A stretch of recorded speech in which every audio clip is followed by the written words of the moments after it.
had to rip up this program at the last minute because a CNN anchor talked himself out of a job. Rick Sanchez called Jon Stewart a bigot, that was bad enough, and then went off the deep end, suggesting that Jews control the networks and discriminate against Hispanics. That was reckless, but was it a firing offense?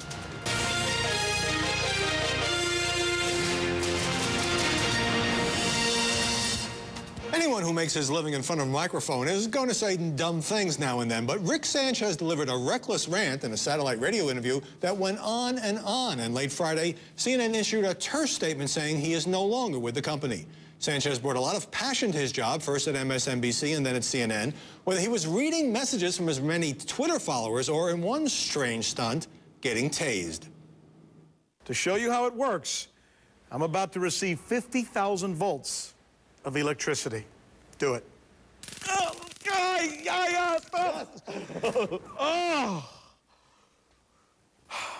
It hurts. I was just asking Chad, how can you get a volcano in Iceland? Isn't it too when you think of a volcano, you think of like Hawaii and long words like that. You don't think of Iceland. You think it's too cold to have a volcano there. But no, there it is. I'll be honest with you, I am a naturalized U.S. citizen. I was not born in the United States.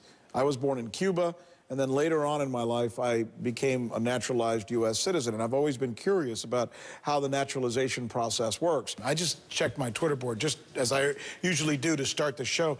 I got something like 1,800 tweets coming through. Sanchez's mixture of animation and antics made him a natural target for comedians, especially Jon Stewart. I'm looking over here at the other side of the room now. Switch that camera over there. Look at all the guys we have over here. Over there. I'm not sure who's directing. I'm positive. You are. Well, Sanchez must have been stewing about such slights. In the radio interview Thursday with Sirius XM host and CNN contributor Pete Dominick, Rick punched back, talking about his Hispanic heritage and, unfortunately, went too far. When they look at a guy like me, they see a guy automatically who belongs in the second tier and not the top tier. I think Jon Stewart's a bigot. That Rick Sanchez, the little Puerto Rican guy, I'll make fun of him. He's upset that someone of my ilk is at almost his level. And then it got worse. Stewart's a minority as much as you are. Come on. How is he a minority? Yeah. Yeah. Rick, very powerless people.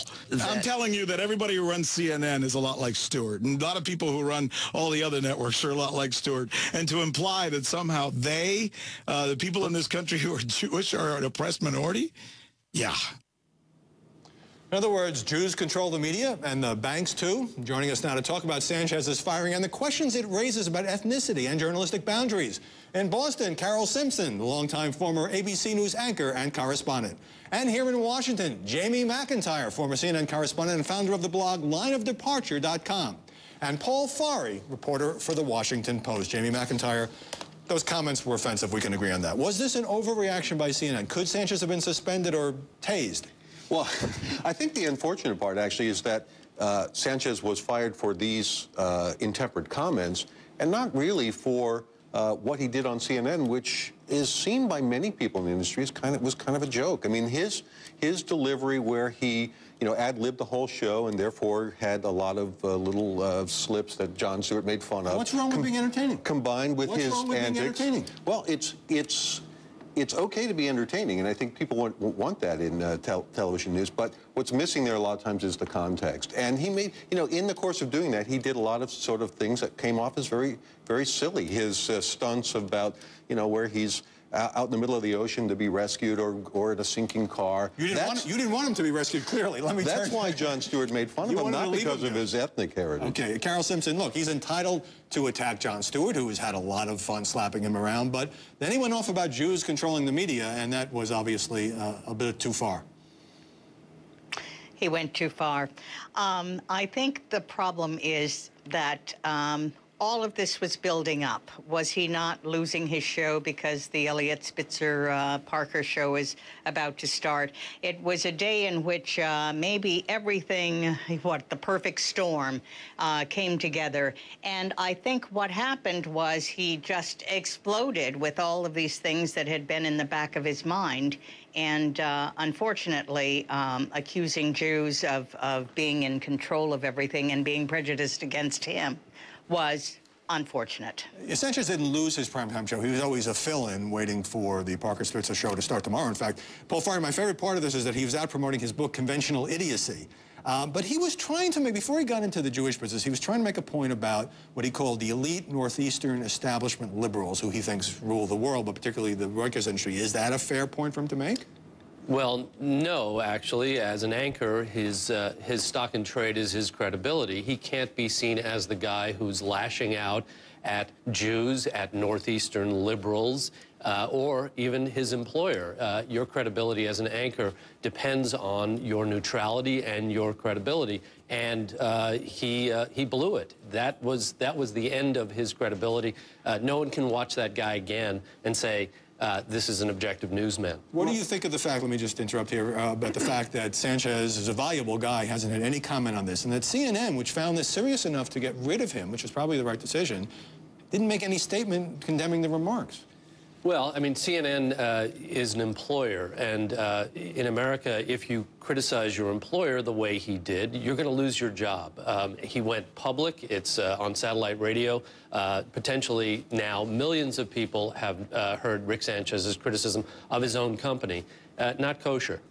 Well, you know, I should say, you know, I'm sure that Rick Sanchez, as a Cuban-American, had to, at some point, overcome some discrimination.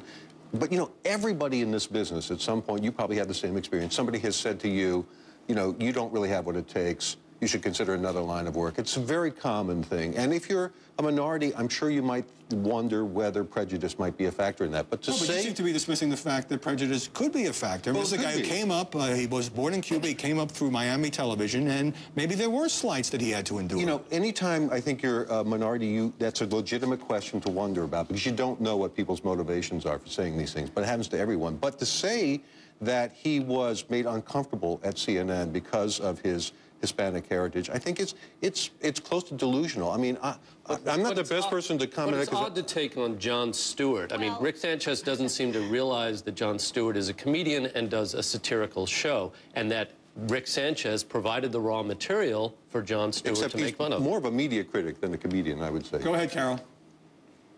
What I'm trying to say is that Rick Sanchez, I can appreciate where he's coming from in terms of feeling that his ethnicity may have been a problem for other people.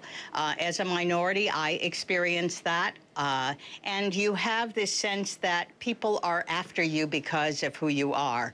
The fact that I'm not defending what he said at all, but I do understand his exploding with this charge that it's because I'm Cuban that people don't give me a chance. I talk about that in my own book, of feeling that way. So he had this subconscious feeling that people thought he wasn't as good as he was supposed to be, and saw the jokes that Jon Stewart made against him as, you know, something about who I am, when he's a comedian, as you have said.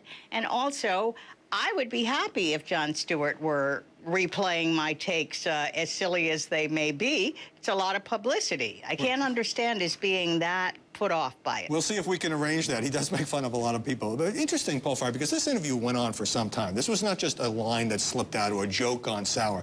And Sanchez seemed to me in the interview to be angry, to have a lot of resentment. Now, anger can work on television. Look at Bill O'Reilly, look at Keith Olbermann. I mean, they get ticked off, and the viewers kind of root for them, their fans at least, but then there are boundaries. Yes, and again, an odd target to pick on.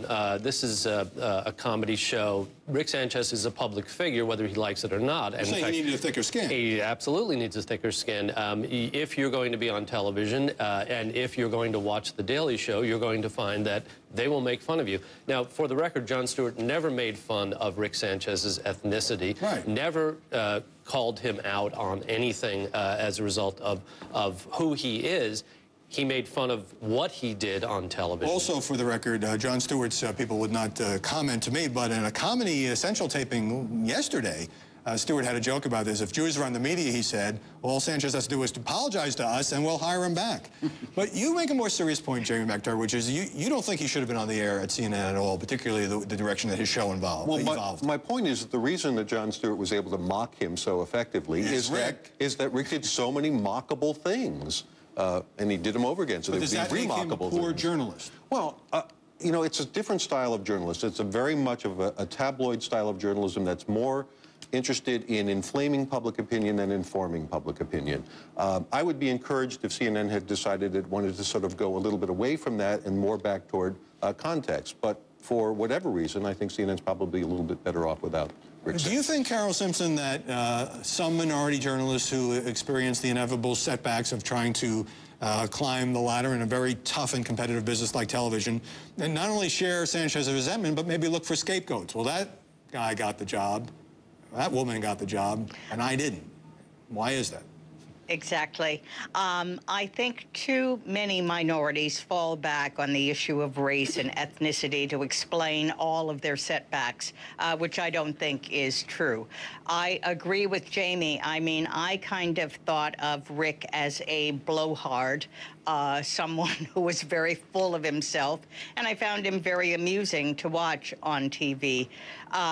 But he thinks that he could have been better and bigger and all of these other things, and he wasn't because of his race as being a Cuban American. And then it tickled me because he looks as white as any white man. I mean, without his name, you probably would not know he was Cuban.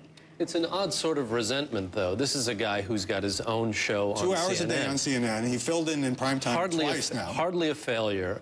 But, of course, you know, you take the scars that you've had coming up through the system, and undoubtedly there are resentments. But to lash out at Jews in the media, that's the oldest kind of prejudice. And maybe he's ticked off that Elliot Spitzer is getting the time slot. He, of course, is Jewish. Can I just say one other thing? Because I was with CNN for almost 20 years. And I have to say that in the time I was here, and I know this is just coming from an old white guy, but I found it to be a place that celebrated diversity, that encouraged diversity, that became more diverse over the time that I was here.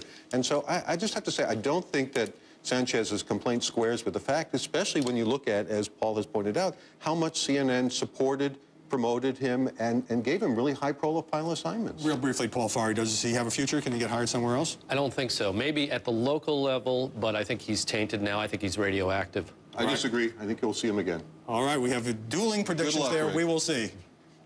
Carol Simpson, Boston, thanks very much for joining us. Paul Farhi, Jamie McIntyre here.